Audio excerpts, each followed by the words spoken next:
आज के इस वीडियो में हम पढ़ेंगे एक्सोजेनेटिक प्रोसेसेस। ये वो प्रोसेस है जो पृथ्वी की सतह को धीरे धीरे बदलती है। क्या है एक्सोजेनेटिक प्रोसेसेस? एक्सोजेनेटिक प्रोसेसेस वो एक्सटर्नल प्रोसेसेस हैं जो अर्थ यानी पृथ्वी के सरफेस पर काम करती हैं। इनको चलाने वाले मेन फोर्सेस हैं solar energy, gravitational force, kinetic energy जैसे मूविंग वाटर, विंड और वेव्स। ये प्रोसेसेस लैंडफॉर्म्स को वेयर डाउन, स्मूथ और धीरे धीरे लेवल करती है। क्या आप जानते हैं लैंडफॉर्म्स अर्थ यानी पृथ्वी की सरफेस पर बनने वाले लैंडफॉर्म्स दो तरह से बनते हैं। इंटरनल प्रोसेसेस से जैसे माउंटेन्स, दो एक्सटर्नल प्रोसेसेस से जो इन लैंडफॉर्म्स को मॉडिफाई, डिग्रेड या रीशेप करती है। उदाहरण valleys, sand dunes, deltas, U shaped valleys आदि। वेदरिंग।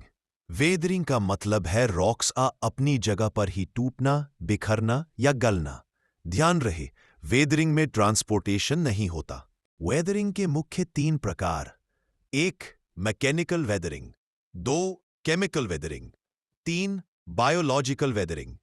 मैकेनिकल वेदरिंग, इसमें रॉक्स सिर्फ टूटते हैं, अंदर कोई केमिकल चेंज नहीं होता। इसके 5 कारण हैं: एक टेम्परेचर चेंज, दो फ्रॉस्ट एक्शन, तीन क्रिस्टल ग्रोथ, चार रिलीज ऑफ प्रेशर मतलब एक्सफोलिएशन, पांच वाटर एक्शन। टेम्परेचर चेंज, गर्मी में रॉक्स फैलते हैं, ठंड में सिकुड़ते हैं।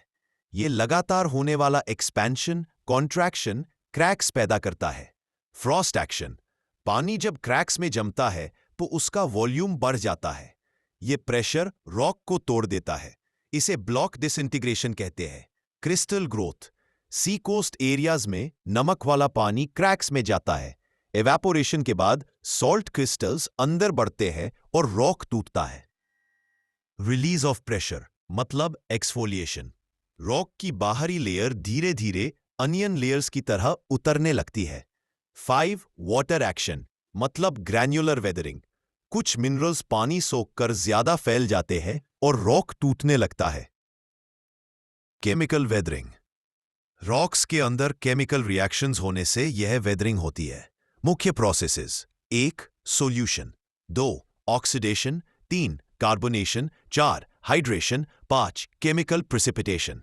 एक सोल्यूशन, वाटर एक यूनिवर्सल सॉल्वेंट है। लाइमस्टोन जैसे मिनरल्स इसमें घुल जाते हैं, रॉक कमजोर होता है। दो ऑक्सीडेशन, आयरन जब वाटर और ऑक्सीजन के संपर्क में आता है तो रस्टिंग होती है। तीन carbonation, carbon dioxide plus water, carbonic acid, यही एसिड लाइमस्टोन को घोलकर गुफाएं तक बना देता है। चार हाइड्रेशन, मिनरल्स पानी सोखकर फूल जाते हैं और रॉक टूटने लगता है। पांच केमिकल प्रिसिपिटेशन, मिनरल्स दोबारा जमा होकर स्टेलेक्टाइट्स और स्टेलेग्माइट्स बनाते हैं। बायोलॉजिकल वेदरिंग, यह वेदरिंग लिविंग ऑर्गेनिजम्स की वजह से होती है। प्लांट्स की रूट्स क्रैक्स को तोड़ती है, रैबिट्स, रैक्स आदि बरोज बनाते हैं, एल्गी, मॉस, लाइकन एसिड बनाते हैं। चार मास मूवमेंट्स, मास मूवमेंट में मौसम से टूटे पदार्थ ग्रेविटी के कारण नीचे खिसकते हैं। टाइप्स: एक रैपिड मास मूवमेंट्स, दो स्लो मास मूवमेंट्स।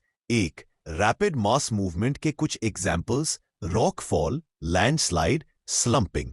इसमें तेज गति से मटेरियल नीचे आ जाता है, खासकर स्टीप स्लोप्स पर। दो स्लो मास मूवमेंट के कुछ एग्जाम्पल्स: सॉइल क्रीप, सोलेफ्लक्शन, इसमें बहुत धीमी गति वाला मूवमेंट। सोलेफ्लक्शन ठंडे क्षेत्रों में बर्फ पिघलने पर होता है। पांच इरोजन, इरोजन में दो बातें शामिल है: एक सरफेस का घिसना मतलब वियरिंग, और दो घिसे पदार्थ का ट्रांसपोर्टेशन। इसके कुछ एग्जाम्पल्स: रनिंग वाटर, विंड, सी वेव्स, ग्लेशियर्स, ग्राउंड वाटर। तो स्टूडेंट्स, यही थे एक्सोजेनेटिक प्रोसेसेस जो हमारी पृथ्वी की सतह को हर दिन बदलते रहते हैं। इन प्रोसेसेस को समझकर हम नेचर के काम करने का तरीका बेहतर समझ पाते हैं।